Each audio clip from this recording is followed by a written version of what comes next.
सभी को राम राम नमस्कार। मैं हूं पीके अग्रवाल। आप देख रहे हैं ट्रुथ प्लस। साथियों, आज फिर बात करेंगे नेरेटिव वार। भारत रूस से तेल खरीदता है। अचानक अमेरिका से एक खबर आती है कि भारत ने रूस से तेल खरीदना कम कर दिया। अमेरिका की तरफ से एक नैरेटिव शुरू हो जाता है। अमेरिका के दबाव में भारत ने तेल खरीदना शुरू कर दिया और भारत में विपक्षी पार्टी मुख्यतः कांग्रेस इस मुद्दे को उठा ले जाती है। अब सबसे बड़ी बात है, अमेरिका से कोई नहीं पूछता क्या भारत ने आपको चिट्ठी भेजी थी हमें अनुमति दो। क्या भारत के किसी मंत्री ने आपसे कहा था कि हमें अनुमति दो।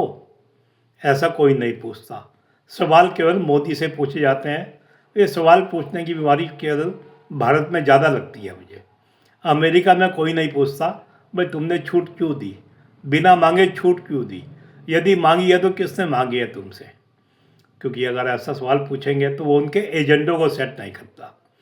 अब कोई अमेरिकी मंत्री किसी भारतीय मंत्री का नाम दे दे कि फलाने ने कहा था यार तेल खरीदना हम कम कर रहे हैं, अब हमें इजाज़त दे दो। और कल को पत्रकार उस मंत्री से पूछे, मान लिया कोई XYZ मंत्री है, अमेरिका का मंत्री बोल दे कि फलाने मंत्री ने कहा था भाई हमें छूट दे दो, हमें तेल खरीदना है। और जवाब में कोई पत्रकार भारतीय मंत्री से पूछने जाए भाई आपने अमेरिका से ऐसी कोई मांग की थी, तो वो मंत्री कह देगा मैंने कोई ऐसी मांग नहीं की थी। लेकिन वो तब भी उस पर विश्वास नहीं करेंगे, क्योंकि उन्हें विश्वास अमेरिका पे करना है, ट्रंप पे करना है, ट्रंप के मंत्रियों पर करना है। आपको याद दिलाए, अमेरिका में एक कानून है काटसा, जिसके अनुसार अगर कोई देश रूस से हथियार खरीदता है उस पर प्रतिबंध लगाए जा सकते हैं। लेकिन आप जानते हैं अमेरिका ने भारत को इससे छूट दे रखी। क्यों दे रखी? क्योंकि अमेरिका जानता है भारत उनकी सुनेगा नहीं। जब सुनेगा नहीं तो इसे छूट दे दो। यहाँ मैं आपको एक उदाहरण से समझाता हूँ। आपका बच्चा खेलने जाता है शाम को, आप कहते हैं बेटा 1 घंटे में आ जाना, वो 2 घंटे में आता है, रोज़ 2 घंटे में आना शुरू करता है। आपका पड़ोसी कहता है आपका बेटा तो रात तक खेलता रहता है। तो आप क्या कहेंगे कि आपका बच्चा तो सुन नहीं रहा, मैं मना कर रहा हूँ उसे, ये कहेंगे? नहीं, आप अपनी मूंछ ऊंची रखने के लिए कहेंगे मैंने उसे छूट दे रखी है रात तक खेलने की। ऐसा ही अमेरिका कर रहा है। अब एक संभावना मैं और आपके सामने रखता हूँ।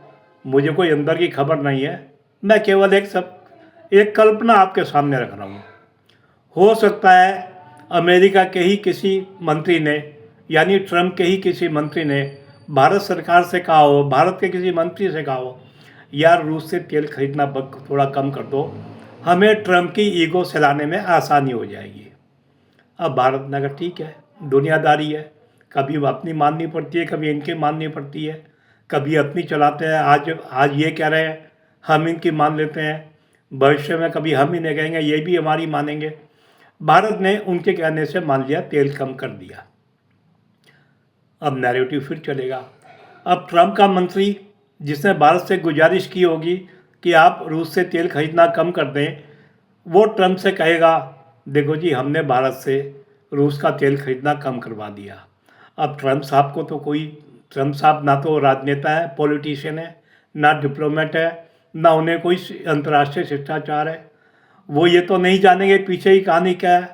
वो तो सीधा यही कह देंगे ना मीडिया में, भारत ने रूस से तेल खरीदना कम कर दिया है, हमारे दबाव का प्रभाव हुआ है। ये भी तो एक संभावना है।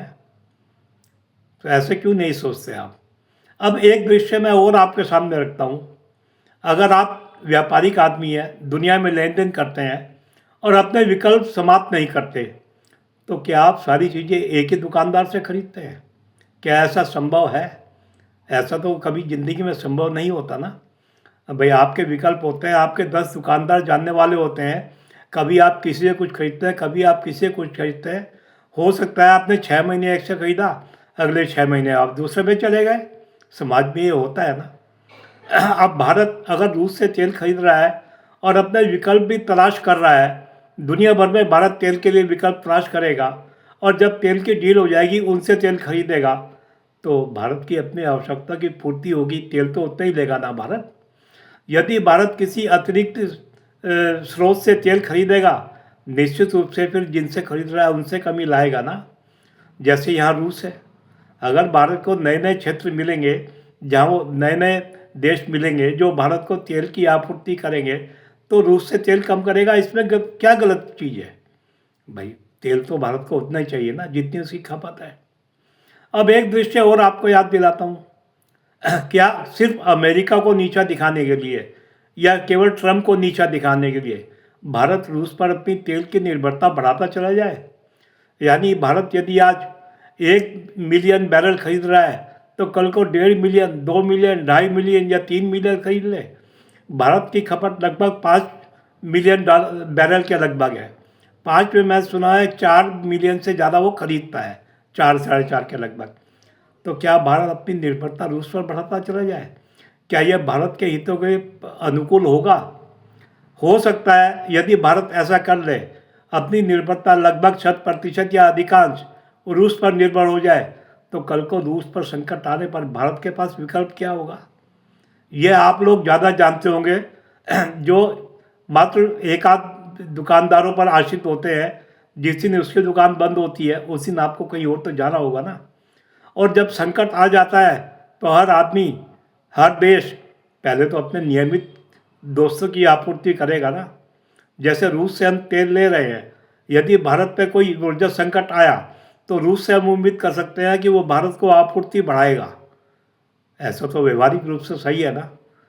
केवल अमेरिका को नीचा दिखाने के लिए हम अपने विकल्प तो खत्म नहीं कर सकते ना। तो आप इस नैरेटिव में मत पड़िए। ये नैरेटिव वो है जो अमेरिका से कही हुई हर बात को मानता है, उनसे कोई सवाल नहीं पूछता। आपने कभी नहीं सुना अमेरिका से सवाल पूछे गए हो। ना तो कोई अमेरिकी पत्रकार सवाल पूछता है, ना कोई भारतीय पत्रकार सवाल पूछता है। अमेरिका का राजदूत भारत में है, कोई उससे भी सवाल नहीं पूछता भाई आपने छूट क्यों दी। क्या भारत ने आपको चिट्ठी लिखी? क्या भारत के किसी मंत्री ने आपसे छूट का आग्रह किया? ऐसा कोई सवाल नहीं करता। यहाँ पर अमेरिका लाभ की स्थिति में है। यहाँ भारत के लिबरल जो भारत की बात सुनने को तैयार नहीं होते, उनके तुलना में उनके सामने भारत पर सवाल लगातार खड़े किए जाते रहेंगे। ऑपरेशन सिंदूर हमारे सामने है। ट्रम्प ने 50-60 बार कह दिया मैंने ऑपरेशन सिंदूर बंद कराया। मोदी जी ने संसद में कह दिया ऑपरेशन सिंदूर बंद कराने में किसी का कोई हाथ नहीं है। पाकिस्तान से सीधी बातचीत हुई, ऑपरेशन सिंदूर बंद हो गया। क्या इन्होंने, लिबरल ने, मोदी की बात पर यकीन कर लिया? जो ये कहते हैं कि अमेरिका बार बार कह रहा है मोदी सरकार जवाब क्यों नहीं देती, जब मोदी सरकार जवाब देती है तब क्या यही उस पर यकीन करते हैं? ये तो बार बार यही बोलते रहेंगे ना।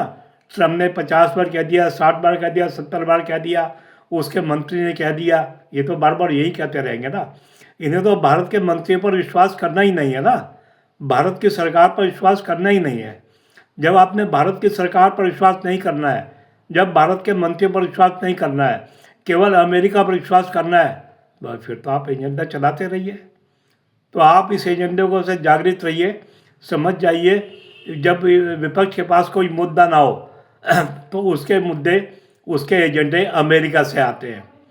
कभी कभी तो मुझे ये भी शक होता है शायद एजेंडे चलाने के मामले में अमेरिका और भारत की मुख्य विपक्षी पार्टी कांग्रेस शायद आपस में मिली हुई हो सकती है। मेरे पास कोई प्रमाण नहीं है, मैं तो इनकी एक जैसी जुबान देखकर आपसे बोल रहा हूँ कि अमेरिका का हर एजेंडा ये उठा लेते हैं, चाहे वो हिंडनबर्ग हो, चाहे वो अडानी हो, चाहे कोई सा भी एजेंडा हो। तो मुझे लगता है कि वो इन्हें एजेंडे देते रहते हैं ताकि आप मोदी से सवाल पूछकर मोदी के खिलाफ अविश्वास का माहौल बनाते रहें। अब इसमें कितना कामयाब होंगे वो अलग बात है। हालांकि विपक्ष का काम अपना है, विपक्ष का काम है अपने को सत्ता में लाना, सरकार की साख गिराना। लेकिन मेरा भी काम है भाई ऐसे एजेंडे को का भंडाफोड़ करना।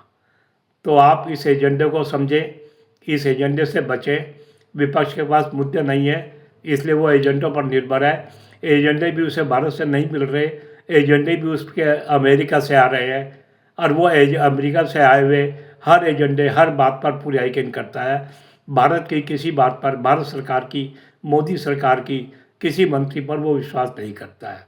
तो जब तक आप विश्वास नहीं करेंगे, एजेंडे चलाते रहेंगे, जब तक आप इन पर विश्वास करेंगे या ये हम सरकार पर विश्वास नहीं करेंगे, ये अपने एजेंडे चलाते रहेंगे। आपका काम है इनके एजेंडों को देखना, समझना। तो आज के वीडियो के लिए इतना ही। वीडियो पसंद आए तो वीडियो को लाइक करें, शेयर करें, चैनल को सब्सक्राइब करें। फिर मिलते हैं अगले वीडियो में, तब तक के लिए धन्यवाद।